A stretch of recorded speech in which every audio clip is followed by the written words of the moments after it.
Okay, so Ohio State traveling out to Oregon. Massive game. I can't wait for this game. I'm disappointed we're not calling this game. Just call it what it is. A spade is a spade. We've known since the news that Oregon was going to join the Big Ten that this game was going to be a banger. And here we go. 2 versus 3 in the country. These two teams are clearly two of the best teams in the country. And let's hope that we get a game that lives up to the hype like we got with Alabama and Georgia.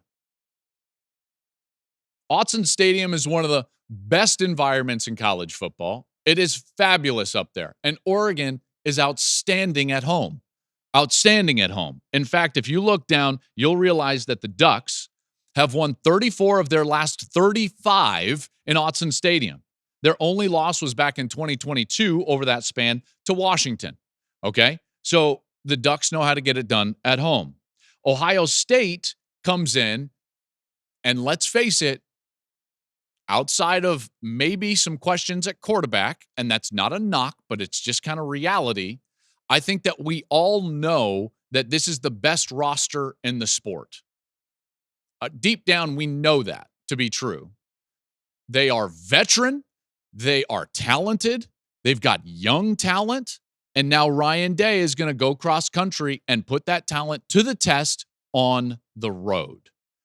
I cannot wait to see how Ohio State deals with this environment, okay? Now, did Oregon play well early in the season? No. Are they getting much better? Yes. Do they have some warts in terms of like turnovers? Yes. But now Ohio State rolls in and we get a true test and a true picture, I think is the better way to put it, about what this team is going to be. And the reason is because on the road, you figure out and find out, I think is the more accurate way to put it, you find out about your quarterback. When you're on the road, you find out what that guy can do in a pressure-packed situation. He's dealing with the crowd noise. He's dealing with a really good Oregon defensive front. And so here's Will Howard, and this is his first true test. And all of Buckeye Nation have been waiting to see, is this real at the quarterback position? Is this a quarterback that we can win a national championship with? And we're going to find out on Saturday when Will Howard and his Buckeyes go to face Oregon. Oregon is a really good team, but they're not as talented as Ohio State.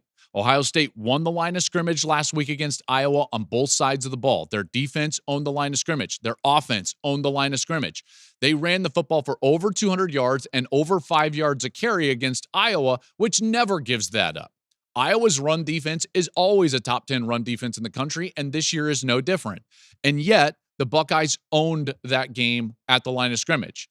Now, they made a couple of mistakes in the first half of that game, which is why it was 7-0 at halftime. They rolled off 4 straight scores to open the second half, and then it really wasn't a game after that.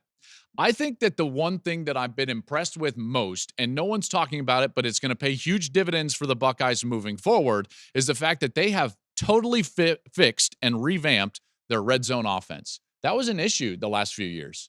Red zone offense. And when I talk about red zone offense, I don't just talk about scoring percentage, because if you get to the red zone and they hold you to a field goal, that is a defensive win. I talk about touchdown percentage. And look at this.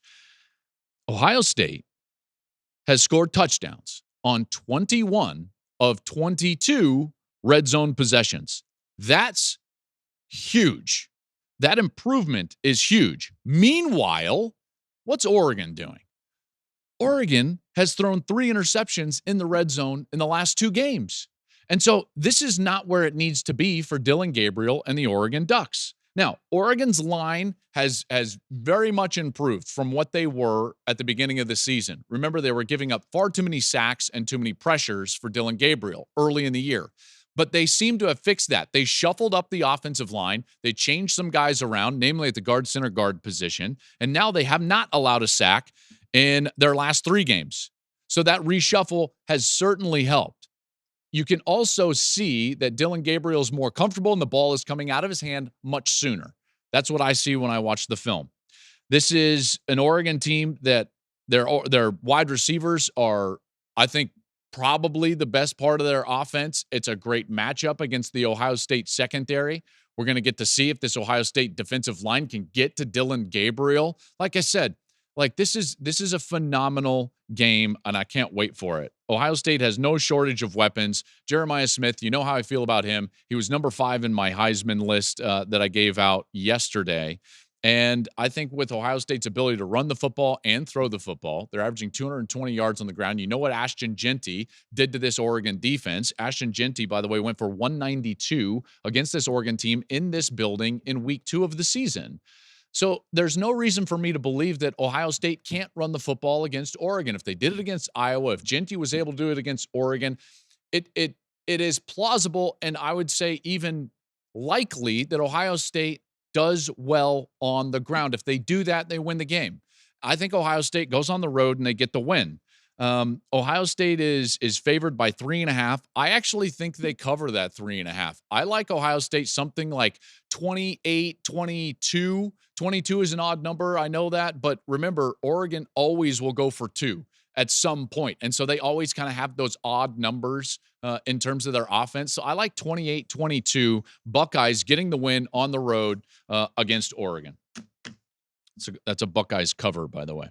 Thank you for watching the Joel Klatt Show YouTube channel. And if you liked this clip, make sure to like it and subscribe to the channel, and you can stay up to date on all of my college football coverage.